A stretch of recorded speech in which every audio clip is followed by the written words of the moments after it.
or a controller. So that is called Ishvara, one who controls. And every living entity in this human existence, he performs some actions. Yes or no? Even if you are still sitting here, your mind is thinking, isn't it? So many thoughts are coming across. So there is some action. Either it is from the body, or it is from the mind, or from speech. There is no possibility of complete inaction. Even while you are sleeping, what do? Yeah, dreaming, and before dreaming, for sure, breathing. Uh, Cannot stop breathing. So action is inevitable. So Bhagavad Gita details what is the right action, what is the recommended action, and then Bhagavad Gita also recommend that what is the forbidden or sinful action that we should not perform. You see, in today's world, people are not at all scared of performing sinful action. The civilization will be wiped out from the history, or we will turn you into the Stone Age. Who is making such a statement? The person who is supposed to be the most powerful person in the world. So this is forbidden action, which brings reaction. And above all in this material world, there is one factor which is supreme. Can any one of you guess which is the factor which is the supreme, which controls every other factor? Which factor is the supreme factor which controls every other factor? Yes, time, Kal. So we are on the 10th chapter. Bhagavad Gita is classified and presented in 18 chapters. So far we have covered the 9th chapter and also sizable portion of 10th chapter. And this 10th chapter is entitled The Opulence of the Absolute. So how to see this cosmic manifestation?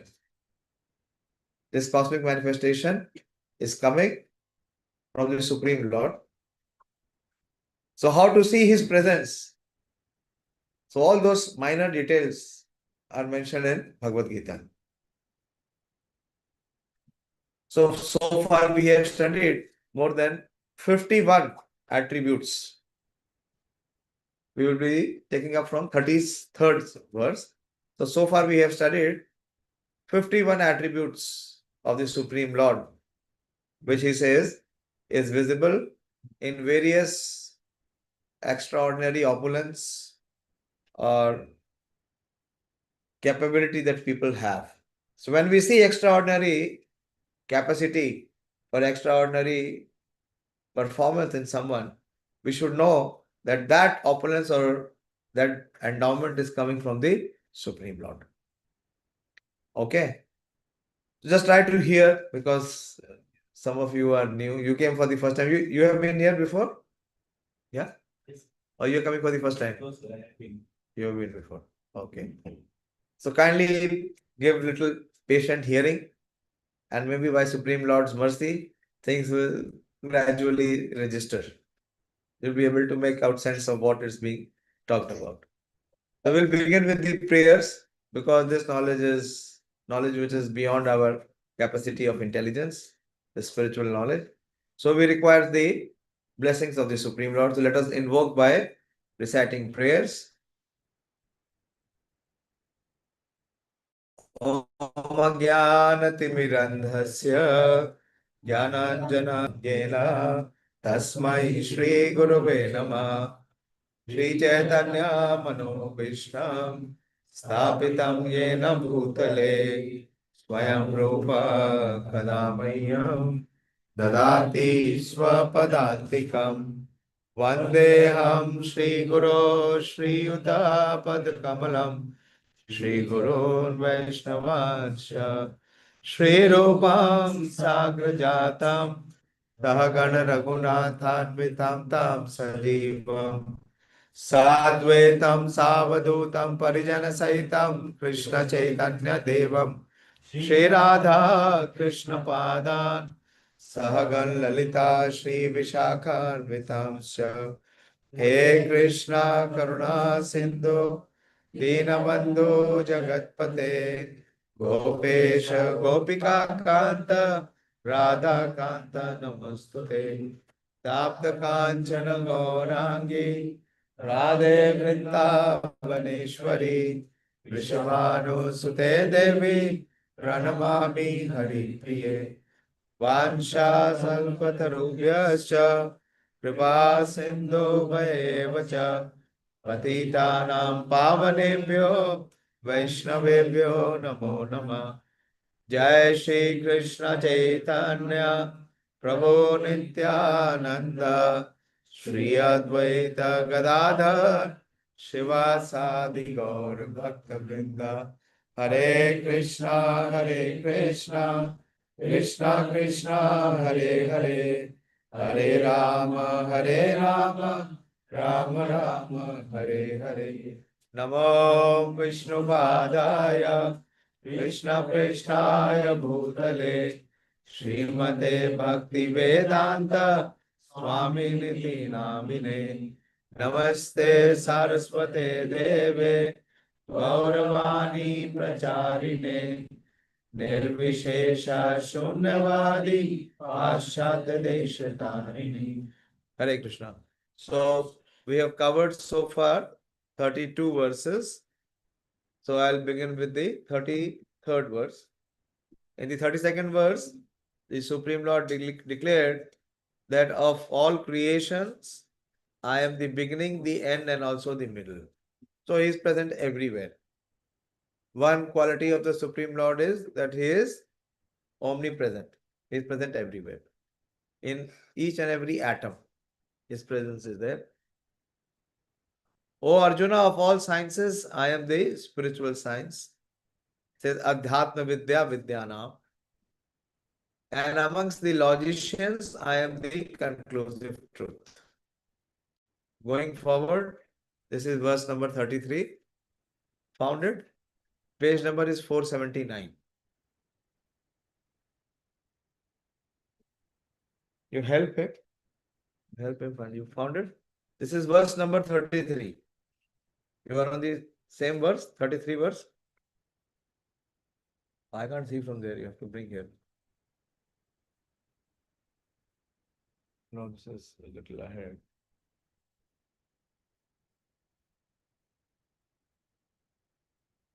Yeah, this is.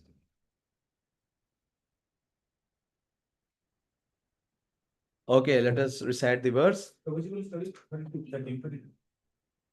32 bit into? No. Okay. Sarganamadirantashcha Madhyam Chevaham Arjuna Adhyatma Vidya Vidyanam Vada Pravadatamaham Sarganamadirantashcha Madhyam Chevaham Arjuna Adhyatma Vidya Vidyanam Vada Pravadatamaham. Recite. Sargam Adri Antascha Sargamadirantashcha Madhyam Chaivaham Arjuna Madhyam Chaivaham Arjuna Adhyatma Vidya Vidyanam Adhyatma Vidya Vidyanam Vada Pravadantam Aham. Vada Pravadatamaham. Good. Good attempt. Sarganamadirantashcha Madhyam Chaivaham Arjuna Adhyatma Vidya Vidyanam Vada Pravadatamaham. Very good. Clear recitation. Try. Go ahead. You are repeating the word of the Supreme Personality of Godhead. Don't shy. Sarganam Madhiraspascha Sarganamadirandasya Madhyachaiva Arjuna Madhyam Devaham Arjuna Adhyatma Vidya Vidyanam Adhyatma Vidya Vidyanam Pada Pravadatamaham Vada Pravadatamam. Ladies, oh, take care. Easy. Keep it here. Keep it here.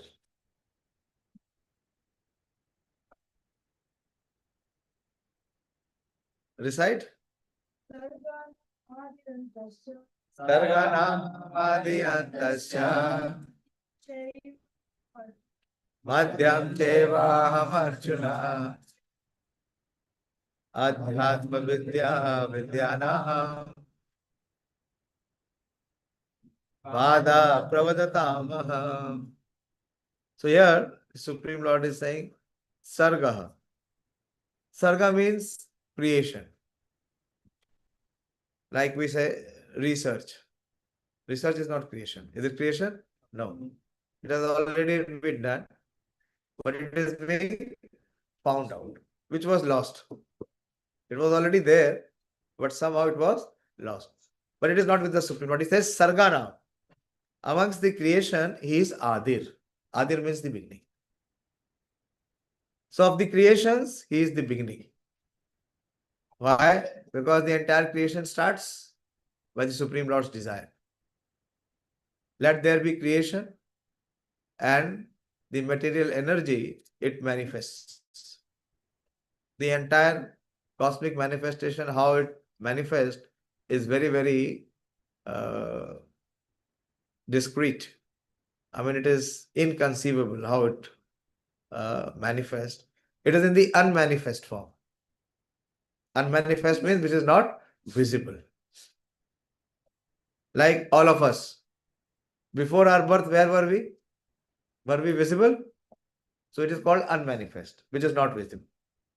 Now we are visible. And when this body, the soul leaves this body, then again we become unmanifest. So we are manifest only in the entering. But it is not the case with the Supreme Lord. He is saying, Sarganam Adir Antasya. That he is also the beginning and he is also the end. And in between, he is the middle also. Madhyam cha evam Arjuna. We will discuss this. I'm just explaining the verse.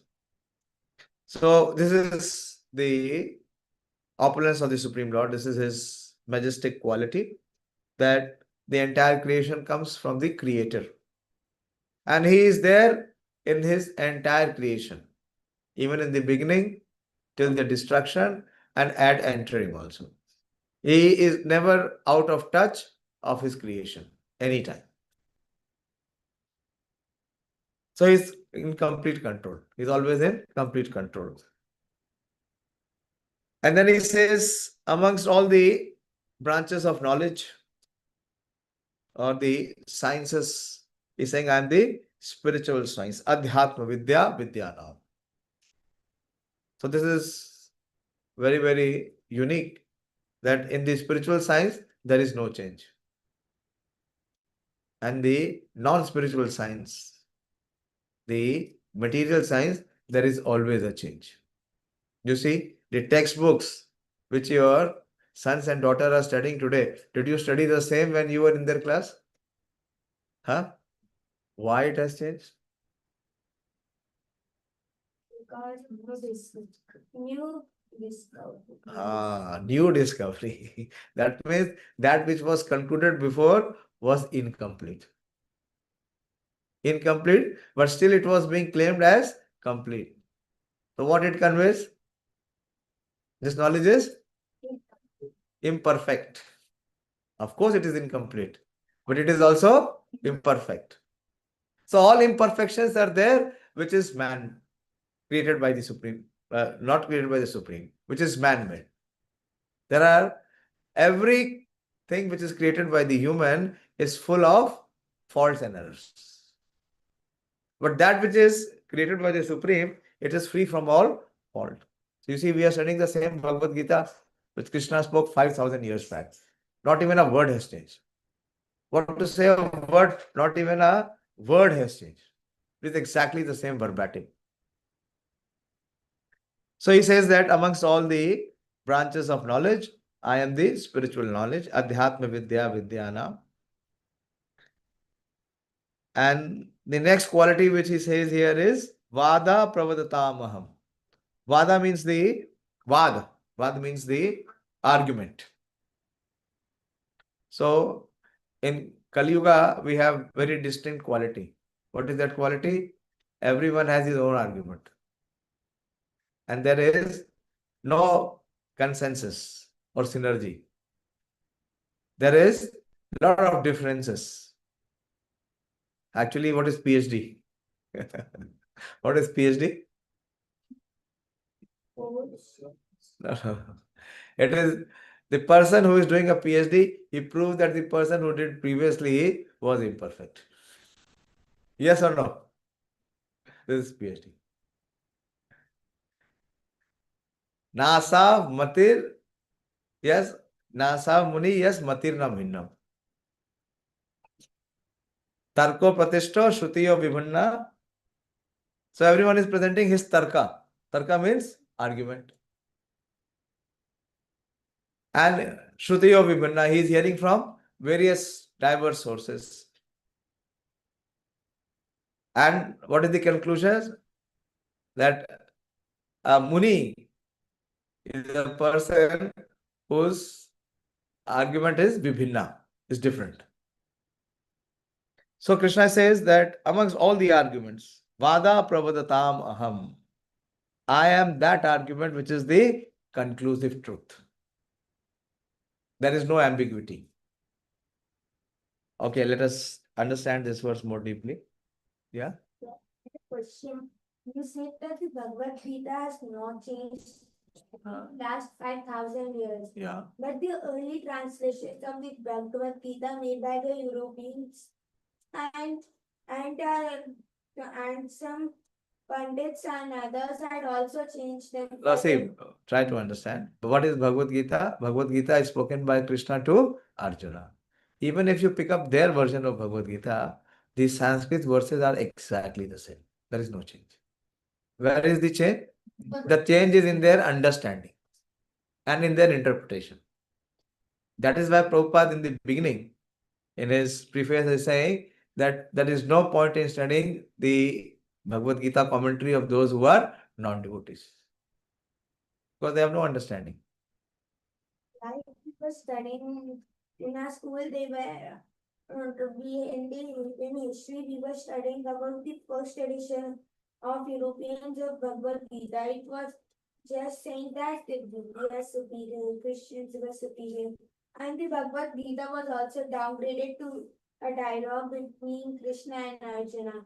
So why was it then? That is there because they do not have the understanding. But now this Bhagavad Gita as it is the best-selling Bhagavad Gita in entire Europe. In history of mankind in the last 5,000 years, there has been a sale in excess of more than 1 billion copies of Bhagavad Gita. And out of that, 500 million is the copy which is Bhagavad Gita as it is in last 50 years. So in what was done in last 5,000 years, more than that has been done in last 50 years by the efforts of His Divine Grace A.C. Bhaktivedanta Swami Srila Prabhupada. And you see the effect, as I was saying, science means cause and effect. What is the effect? That Krishna consciousness has spread in the entire world. How? By this distribution of Bhagavad Gita. Those who never knew what is spirituality, who had no connection with spirituality or Krishna, they have dedicated their life and become Krishna's devotee. You see, you come to ISKCON temple, don't you see so many foreigners? How it has changed and transformed their lives? Because this Bhagavad Gita has touched their heart. But those people that you are talking about, they had no connection with Krishna. Who can who can speak Bhagavad Gita or who can comment on Bhagavad Gita? One who is empowered by Krishna. Not anybody and everybody. So here Krishna is saying that Adhyatma Vidya now. So he is the manifestation of the knowledge potency of the Supreme Lord is in a spiritual science, not in the material science. So material science is subject to change. Why? Because it is not perfect. Okay, so let us discuss this verse as per the purport of Srila Prabhupada. Amongst the created manifestations, the first is the creation of the total material elements. So this is very interesting. How this cosmic creation comes into effect. What comes first is the gross. What is the most gross things that we can see? We see each other's body. But do we see subtle things? Do we see mind? Do we see intelligence? And of course, we cannot see the soul. So what comes first is the 5 gross elements. You all know 5 gross elements. Panch Mahabhut. What is it? Skin, Huh? skin, tongue, eyes. No. 5 gross elements I am asking. Just here first. See, the most gross is the earth. Then subtler than the earth is water. Then fire. Then air. And then ether. Sound travels in ether. If there is vacuum, sound cannot travel. Or as we say, sky.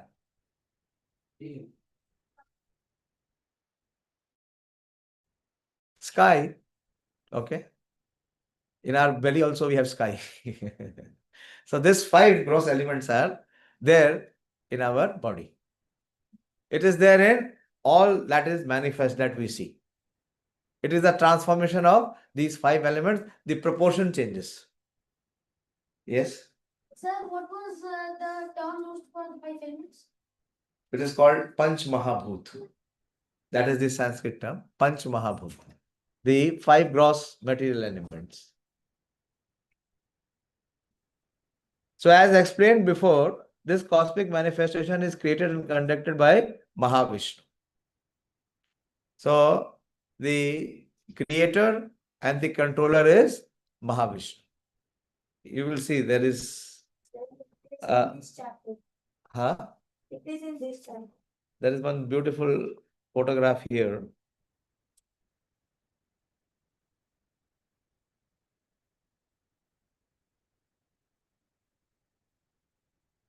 Here, plate 7. Huh? Yeah, 10.8, but plate 7. You see this picture? So the Lord Mahavishnu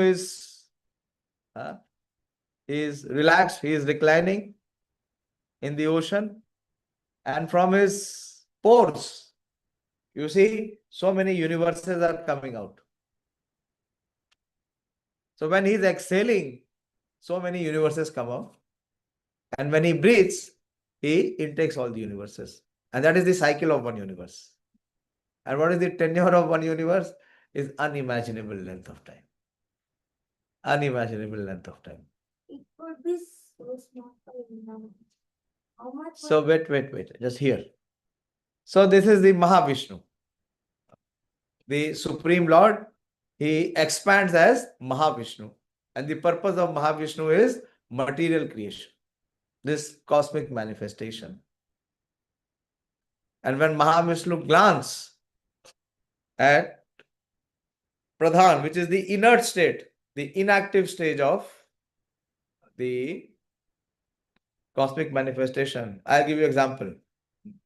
Like there is a car. You see the car which is parked there? But if the driver is not there, what is the state of the car? It is inactive. It's not. It is inactive, isn't it? When the driver enters the car, and as soon as he starts the ignition, or he presses the button, then what happens? The car starts to function. Yeah.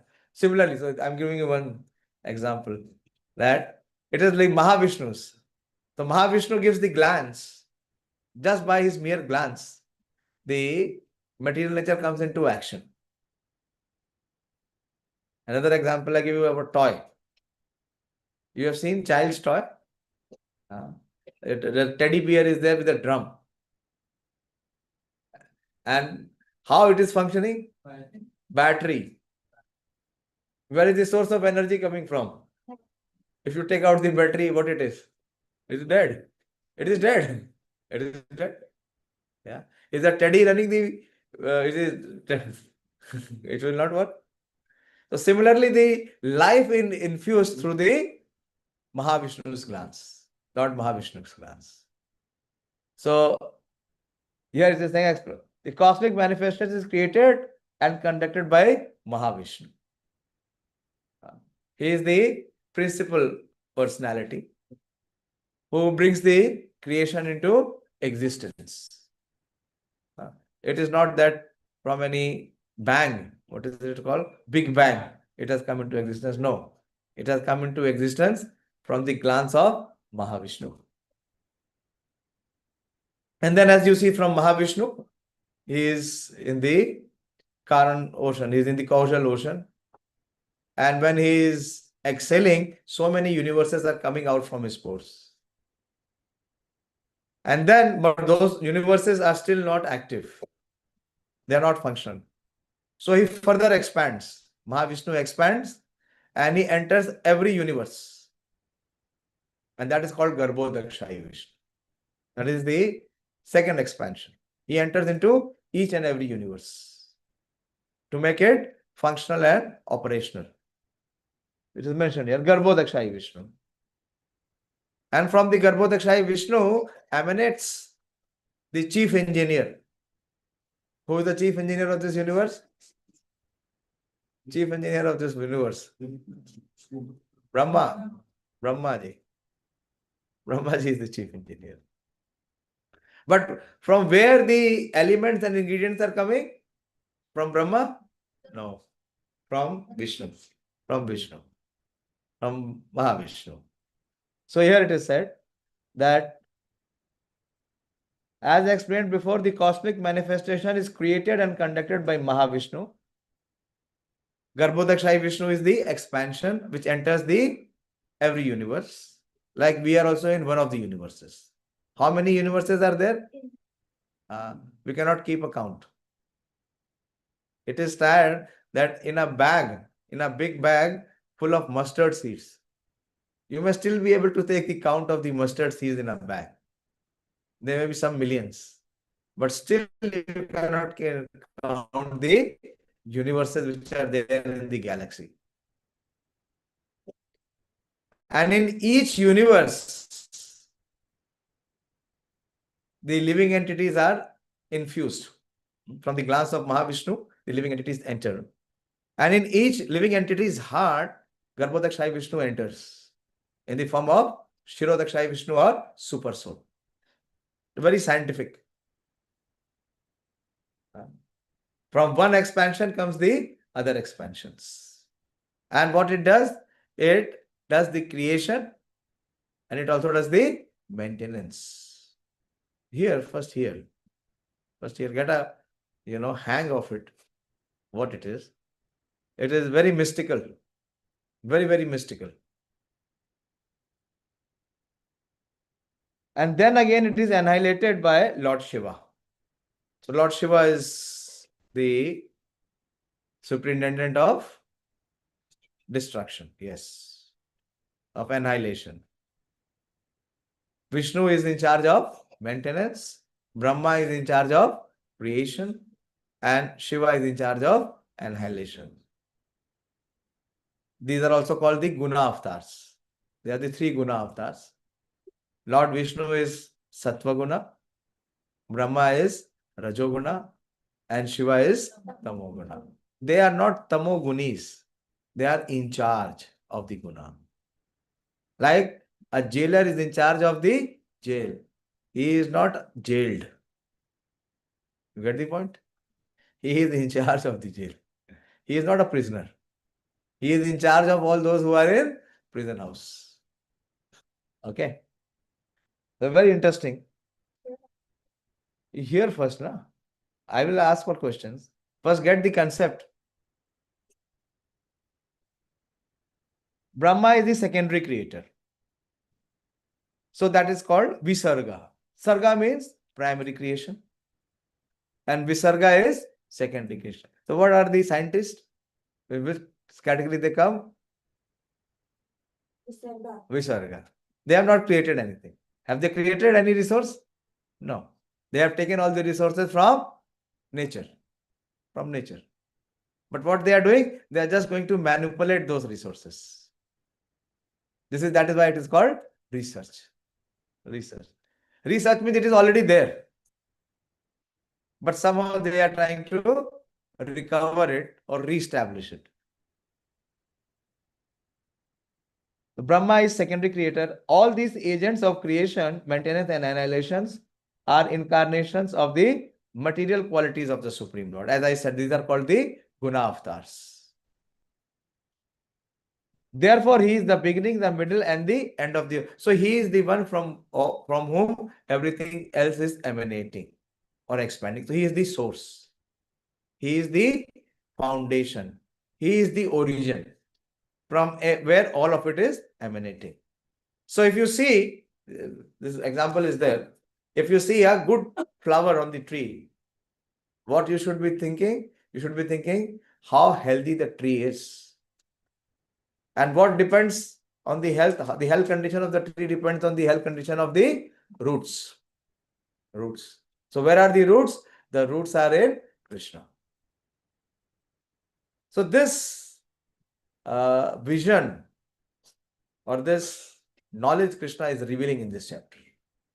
This is very important. So we should not be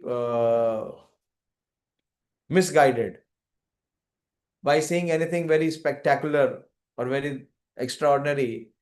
So the source of it, the origin of it is all coming from Krishna. That is the spiritual vision, to be able to connect with Krishna. So Krishna is giving us opportunities in day-to-day life.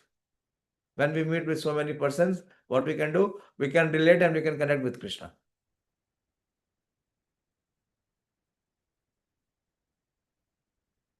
For advanced education, there are various kinds of books of knowledge. And amongst the word Veda, Veda comes from the root word, which means to know. Ved means to know. And know means to what? To have knowledge. So Vedas are the embodiment of knowledge. And it is so vast and it is so extensive that it is very, very colossal. One senior devotee told me long back, he said that the body of Vedas comprise 10 to the power 10. 10 to the power 10. It will go into many billions. That is the number of verses. But most of it is lost now. Most of it is lost. Only a small percentage is available. Why? Because Vedas were transferred through the oral reception. Oral reception means the teacher spoke and the student heard it and memorized it in his heart. And he passed it on to his student. And it was passed on.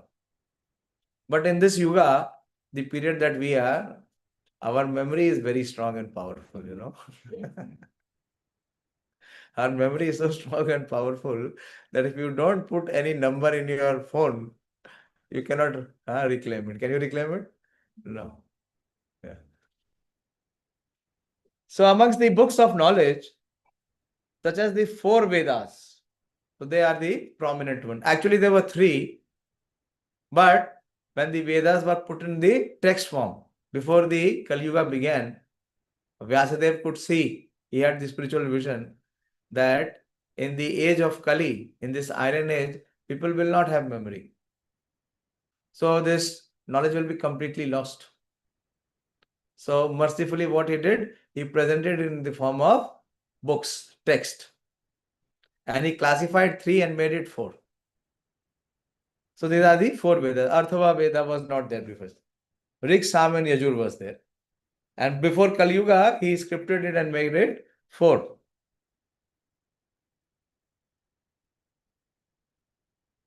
And there are 6 supplements.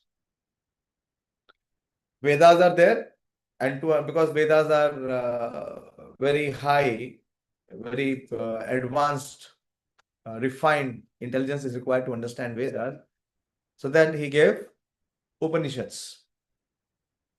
One of the Upanishads is Bhagavad Gita. It is called Gita Upanishad.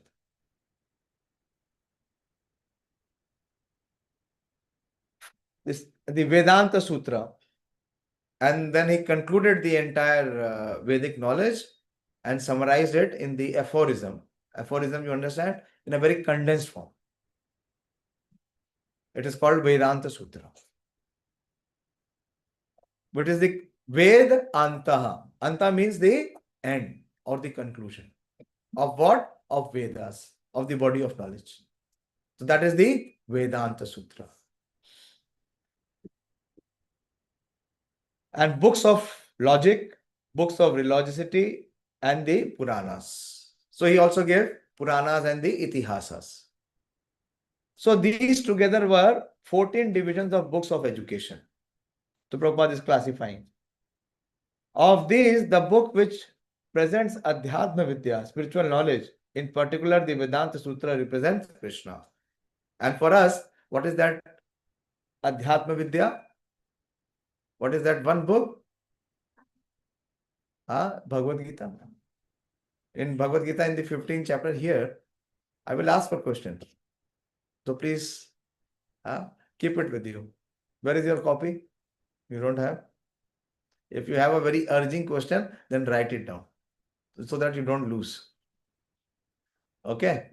Now here, try to hear. Otherwise, you won't be able to hear.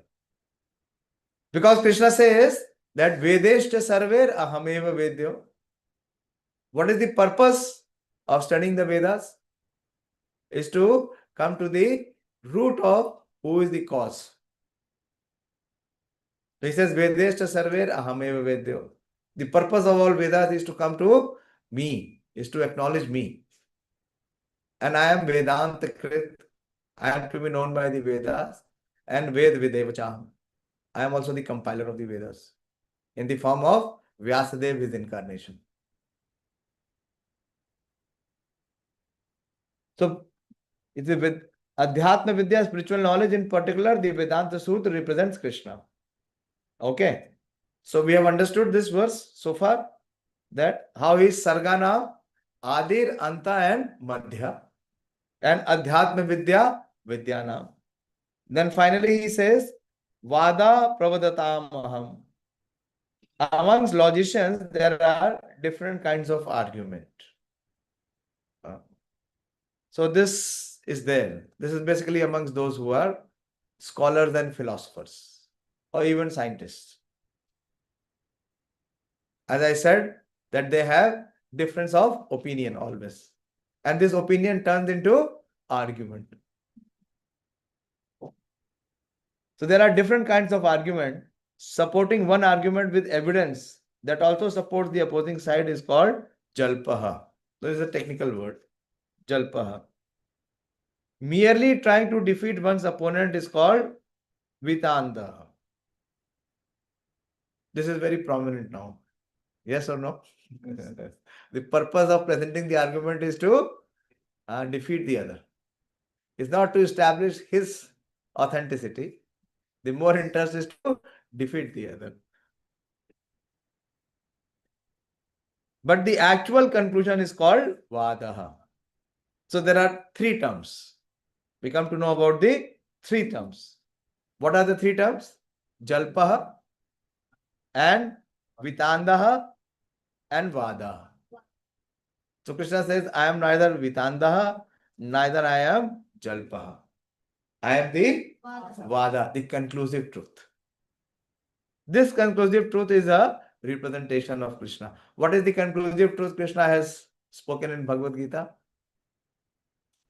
What is that verse where he gives the conclusive truth? You have studied that. It is in the 7th chapter. What is the conclusive truth he has declared in Bhagavad Gita? Online, those who are hearing, which is that verse where Krishna is giving the conclusive truth, the Vada, so that there is no ambiguity, there is no dissension. That's verse number 2. You are speculating. It won't work. Yes, Ramya? Yeah. No. Where is Dayashil? Yes, Matta Partaram Na Anyat Kinchit Asti Dhananjaya. This is the conclusive truth. That there is no truth which is superior to me. What is the verse number? 7.7. Easy to remember. Matta Partaram Na Anyat Kinchit Asti Dhananjaya. That there is no truth superior to me. That is why he is the Supreme Personality of Godhead, the absolute truth. Every truth in this creation is relative, it keeps changing. But Krishna is the supreme absolute truth. That will never change. No one can take his position, ever. That position is fixed with the Supreme Lord. That is the conclusive truth. Okay. So I go to the next verse, or if you have some urging questions, you can ask. Okay, go ahead. Cosmic ocean. Is this where Mahavishnu reclines? Which is the ocean of this entire creation. We see oceans of this planet, Earth. How many oceans are there? 7. Which one is the biggest one? Pacific. Pacific Ocean, yeah. But just imagine what will be the ocean of the entire creation. How vast and gigantic it would be. And in that ocean, Mahavishnu is like, it is called the Kaushal Ocean. But it's called the Karan Samudra. From where all these planets are emanating. You saw that plate 7. See there. Again, see the picture. You'll get a understanding of it. It is very difficult. With our tiny brains to get understanding of it is difficult. Plate 7. Yeah, see here. What is coming out? Each universe. Within the universe, there are planets, and within the planets, there are oceans. And this is so vast. So, what could be the size of the Kaushal Ocean? Yeah. But spiritually also it is very vast. Very, very vast. That is why it is that 2/3 of the creation is what? Water. Water. Water. And when the devastation comes, how it comes? By water. By water. Okay? I go ahead. Next verse. Okay. Then Mahavishnu fight demons and others, or he just reads out in the moon. Mahavishnu is, into his Leela. All these expansions of Mahavishnu are from Shirodakshai Vishnu. Not even from Garbhodakshai. It is from Shirodakshai Vishnu. All the incarnations which come, they come from Shirodakshai Vishnu. Okay. See the next verse. Aksharanam akaro asmi Dvandva samasikasya cha aham evakshayo kalo Dhatanam Vishwato Mukha Aksharanam Akaro Asmi Vandva Samiskarsya Cha aham eva akshaya kalo dhataham vishvato mukha. Okay. Recite.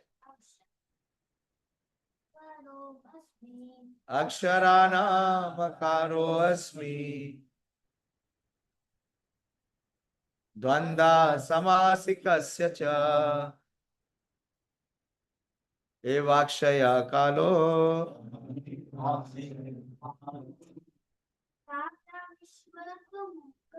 Dhataham vishvato mukha.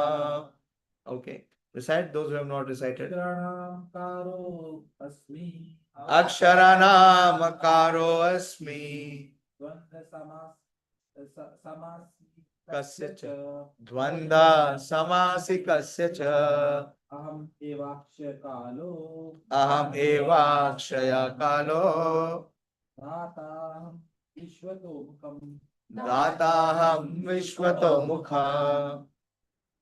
So he says now he comes down to even the letters. So amongst all the letters, he is the letter A or A. In Sanskrit it is A. Most prominent. You cannot have any word which will not have this word, this letter A. So he says Aksharanam Akaro Asmi. Any language, whatever may be the dialect, this is sure to be there. Ah. And then he says Dvanda Samasikasya. This is a little technical. He says among compound words. Compound word means not one word, two words together. So amongst the compound words, I am the dual compound. And Aham Evakshaya Kalaha. There are two types of living entities or elements. One is called the Shara. Shara means, who remember what is Shara? There are two types, okay? Lion with wings. Imagination. Here, my dear, just here. Shara means that which is fallible. That which will be destroyed or lost.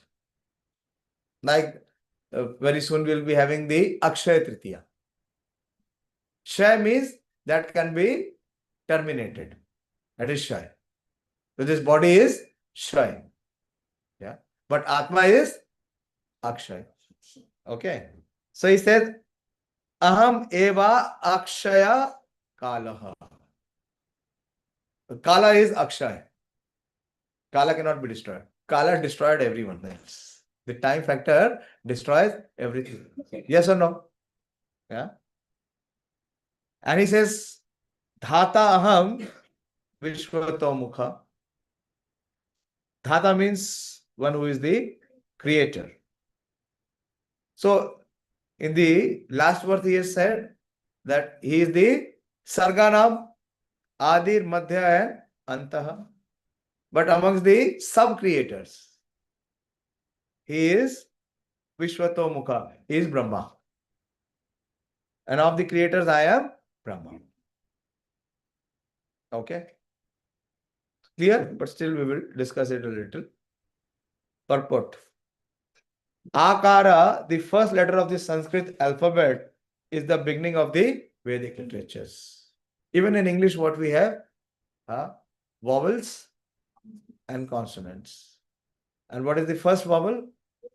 A. Or it is called A. It is the same thing. What do you want? Fan?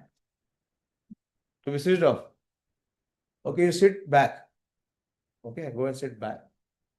Because this air is coming from the AC. You will be able to hear, I hope. Yeah. So the first letter of the Sanskrit alphabet is the beginning of the Vedic literature. And it is uniform. It is even in every language. It's A. Without Akar, nothing can be sounded. Even go further back, there is no seat available there at the back. Okay. Okay, anyway, just settle down. So the word, the letter A. So see, Krishna is giving his manifestation, his opulence, his glory in each and every element of his creation, even in the letters. So he is the letter A. In Sanskrit, there are also many compound words. What is the compound word? Two words which are united. Yeah. Give example. Break first. Break and fast. So break first. Breakfast. That is one word. That is one word. Very good. You read the purport. Smart. So as we say Ramakrishna, or there are names Sundar Gopal. It is very good. Radha Krishna. Radha Krishna. Yeah. So it is the dual word. Like Ramakrishna is called the Dvandaha. In this compound, the word Rama and Krishna have the same form, and therefore the compound is called dual. So there's so many. Yeah. Like we have here Radha Partha Sarthi. Yeah. So Krishna is very pleased when his name is along with his devotee. Is Yashoda Nandan or Nandanandan or Devaki Nandan or he is Partha Sarthi.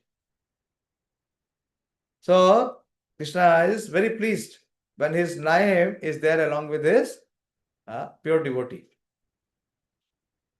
So he is that compound which is dual. And then he further says that Aham evakshaya kalaha, that among all kinds of killer, time is the ultimate. Is Akshay. Akshay means which cannot be destroyed, which actually destroys everything else. So time is the ultimate because time kills everything. And time is the representative of Krishna. Bhagavad Gita have 5 subject matters, interestingly. So many times I have said, what are these 5 subject matters of Bhagavad Gita? What is your understanding? What is the subject matter of Bhagavad Gita? Bhagavad Gita, focuses on 5 essential truths. Devotion. Dharma. No, Time, space, no, not. Being sequence. I have explained in the beginning. I explained today. Again, I explained. Here, my dear, you tell me, Haribol, what are the 5 subject matters of Bhagavad Gita or 5 elements where Bhagavad Gita?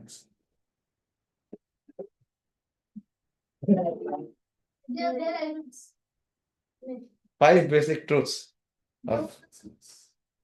Nice, sir. I told you that is why Bhagavad Gita is universal. It has nothing to do with religion because it is talking about the universal truths. It is applicable to everyone. First, Bhagavad Gita gives a comprehension about who we are, the living entity in this human form of life. Sir. All of us have a very serious identity crisis. We do not know who we are. So Bhagavad here now. So Bhagavad Gita gives the first understanding as to who we are actually. We are not what we are assuming or imagining. So Bhagavad Gita gives that understanding, which is the eternal understanding of the living entity. That he is not this body which is made of matter. Neither he is the constant changing mind or intellect. He is beyond both. And Bhagavad Gita also gives comprehension about this material nature. What is this material nature? That is the second subject matter. And the third subject matter is? Now tell me. Spiritual science. Spiritual science is there. It is spiritual science. True. Super, super. Yeah, it is the Ishvara. Both the living entity and the cosmic creation is under control. So who is the controller? That is Ishvara. Yeah, Mahavishnu. Very good. Mahavishnu is in control. So that is Ishvara. And then every living entity performs action, karma. So what is the recommended action? What is forbidden action? And what is inaction? So Bhagavad Gita gives comprehension on this. And the fifth subject matter is Kala, time, which is Akshay. So these are the five subject matter. So tell me, is it this is just like, this five subject matter, does it pertain to Indian or Pakistani or Chinese? It pertains to everyone. So I just came to know just few days back there was a ruling from the Madras High Court that Bhagavad Gita is not a religious book. Anyone knows? There is a ruling which has come. He says it's not a religious book. It is not a sectarian religious book. It is a universal book because it talks about the universal principles. But you should be able to develop that understanding, that insight. Then you'll be able to take the advantage of Bhagavad Gita. Then conviction will come to accept and apply Bhagavad Gita. Then the transformation will come. Then you will reap the reward or return of Bhagavad Gita. Okay. So amongst all kinds of killers, time is the ultimate because time kills everything. Time is the representative of Krishna because in due course of time, there will be a great fire and everything will be annihilated. So those who are not accepting the principles of Bhagavad Gita, finally they will meet Krishna. They will also meet Krishna. But in what form of they will meet Krishna?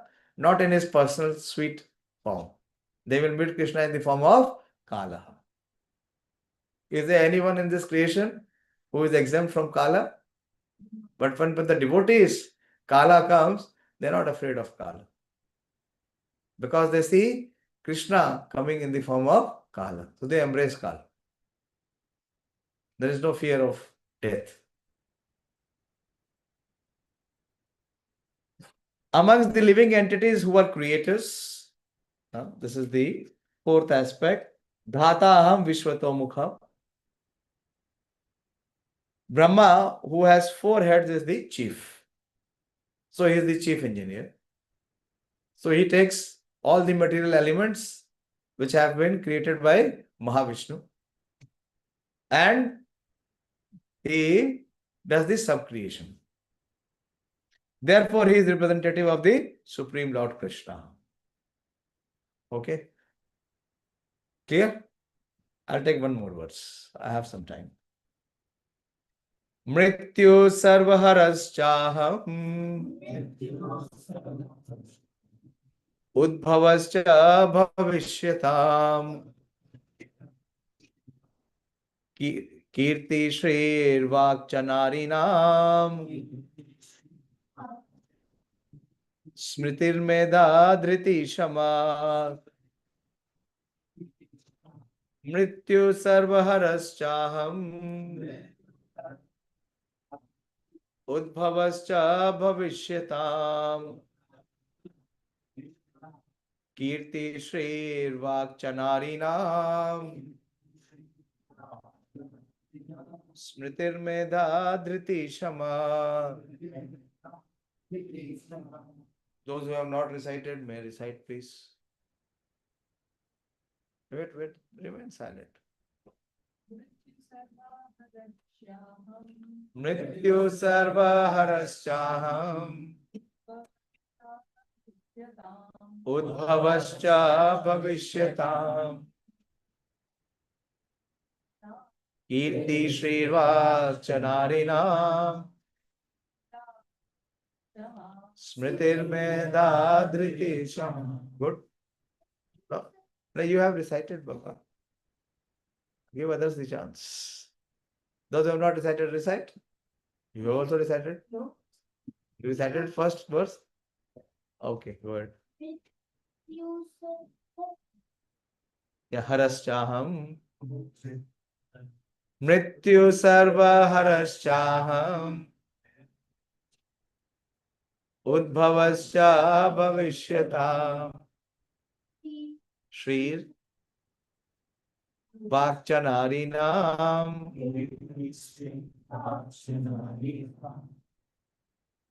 Smritir Medha Dhriti Shama.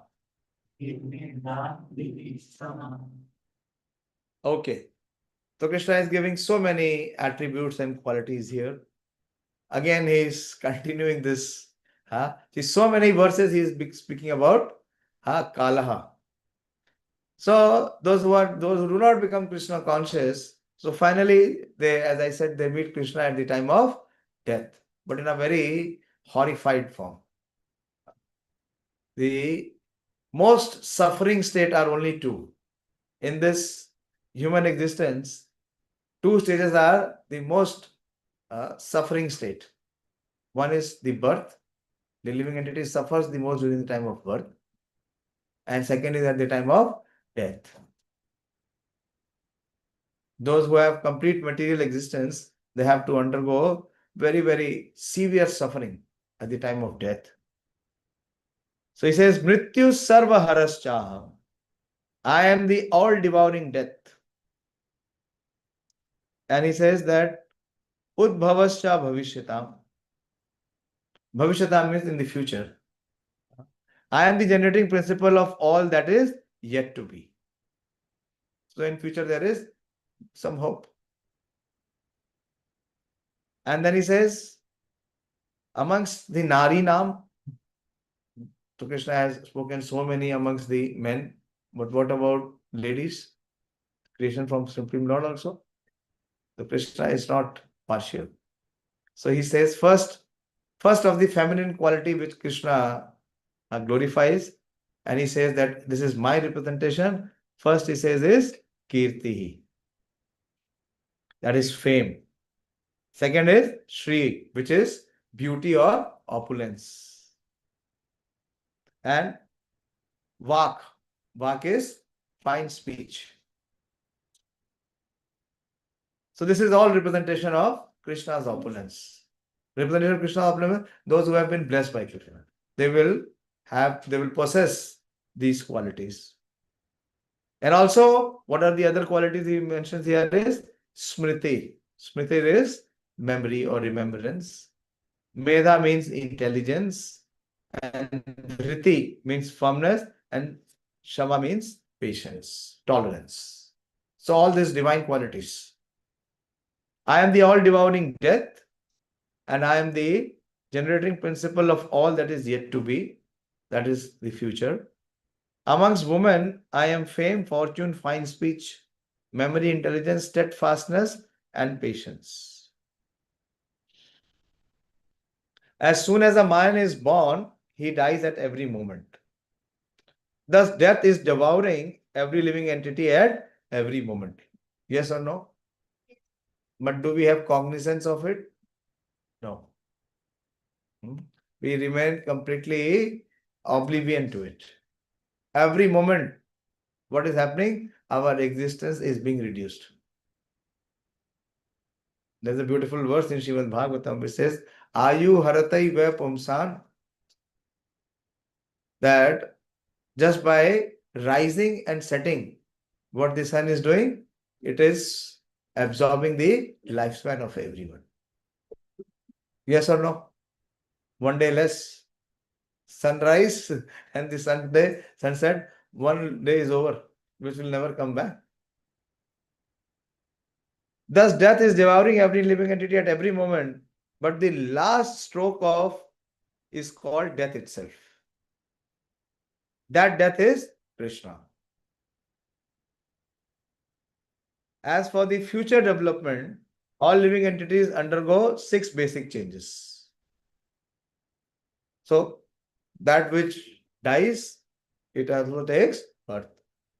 Jatasi dhruvo mrityu, dhruvo janma mritasya. In the second chapter, Krishna has given this principle that what that is which is sure to die will also take birth. What will take birth? Body. What dies is also body. The soul is unborn. So that which is unborn, it cannot have any death. So with birth, there are 6 transformations. What is the first transformation? Is birth. Then what is the second transformation? Growth. As we said, the body grows or it develops. Then what is the next transformation? Yes, it remains there for some times. Then, yes, very good. Good, you have studied. It gives some reproduction or there is some expansion. And then, Dwindle. very good. Aging. Aging or dwindling. And finally, it That is perishes or dies. So it's called Shad Vikas. So every life form has to go through this 6 stages or 6 phases. They are born, they grow, they remain for some time, they reproduce, they dwindle, and finally they vanish. Of these changes, the first is deliverance from the womb, and that is Krishna. So among these 6 transformation, what he's saying, what he is birth. From where the living entity again becomes manifest. The first generation is the beginning of all future activities. Sit down. Badhiya. Okay. The 7 opulence. Okay, fine. So this is Mrityu Sarv Haras Cham. So death is only for those who have not perfected their human form of life. What is the purpose of human form of life? Is only one, to conquer death. So who will meet death? Those who have not journeyed in this path. So of these 7 opulences, which Krishna lists here, fame, fortune, sit, suno. The 7 opulences listed, fame, fortune, fine speech, memory, intelligence, steadfastness, and patience, are considered feminine. If a person possesses all of them or some of them, he becomes glorious. If a man is famous as a righteous man, that makes him glorious. Sanskrit is a perfect language and therefore it is very glorious. If after studying one can remember a subject matter, he is gifted with good memory or smriti. And the ability not only to read many books on different subject matters, but to understand them and apply them with necessary intelligence is medha. This is what we are lacking. What? Medha. We may only have the information, but we do not have the transformation. Because what it requires? It requires medha, intelligence. Which intelligence? Spiritual intelligence. Material intelligence will not do. The ability to overcome unsteadiness is called firmness or steadfastness. Dhiti. Dhiti means determination. Where is the trouble? We don't want to remain where we are. We want to improve or reform. But are we able to do that? What are we lacking? Determination. Dhiti. Steadfastness. So all this steadfastness will come as we practice and we purify. Our resolve will become very firm. And no matter however are the obstacles coming or impediments coming, we will not be affected by it. We will not give up. When one is fully qualified, yet is humble and gentle, and when one is able to keep his balance both in sorrow and in ecstasy of joy, he has the opulence called patience, sama. Okay. So these are some of the opulences or some of the extraordinary abilities or qualities that manifest amongst various human beings, which is a gift of Krishna. And when it is manifest, what we should do? We should be able to see the connection with Krishna. Hare Krishna. Okay. It is near to 9. So I won't take any further words, but we can have some discussion or some questions to have better understanding. Otherwise, this knowledge will remain in the book. Hare Krishna. Prabhuji, Yes, Prachi ji, boliye. you have said na that there are 5 subject matters of Bhagavad Gita.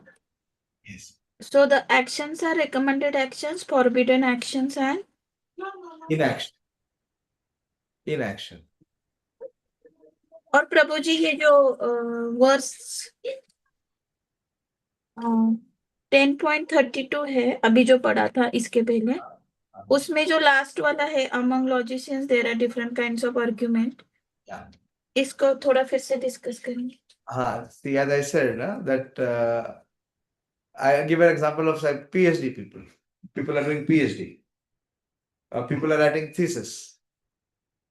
So what is the conclusion? That what is their observation or what is their finding is the best, isn't it? So what they do, whoever has done the research work previously, they try to project it in such a way that it is with some error or fault or it is incomplete. So there are arguments. Prabhupada is saying here that amongst logicians there are different kind of arguments. You see the last para? Supporting one's argument with evidence that also supports the opposing side is called jalpaha. So this is the technical term. And trying to defeat other opponent is called the vitantaha. But that which is the actual conclusion is called the vadaha, which is the actual conclusive truth. So Krishna is the representation of the actual conclusive truth, which never changes. ठीक है समझ आएगा मुझे. ये symbolic ही समझ सकते हैं. Yes Prabhu ji. Krishna. Yes. Sorry to miss the 5 subject matters of the book. You should read introduction. My request to all of you is that kindly devote some time in reading the introduction. Introduction, Prabhupada says the Bhagavad Gita entails the 5 subject matters.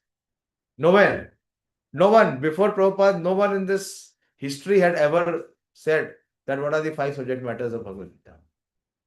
Everyone will say subject matter of Bhagavad Gita is devotion, which is not wrong, or it is dharma, or it is karma, karmanye vadhikarastha. But for the first time, a personality of His Divine Grace, He has declared that these are the 5 subject matters of Bhagavad Gita.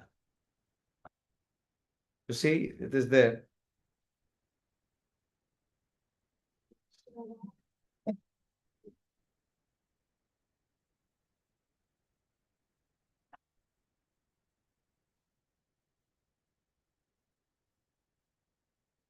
Yeah, this is page number 7, introduction. The subjects of the Bhagavad Gita entails the comprehension of 5 basic truths. Found it? Page number 7, open, introduction. Introduction of this book. Page number 7.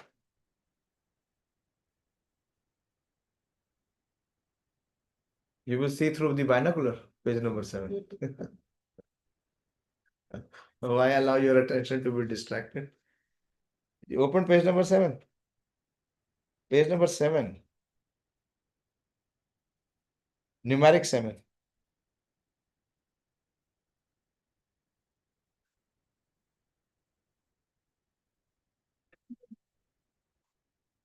Found it? Third para. The subject of Bhagavad Gita entails the comprehension of 5 basic truths.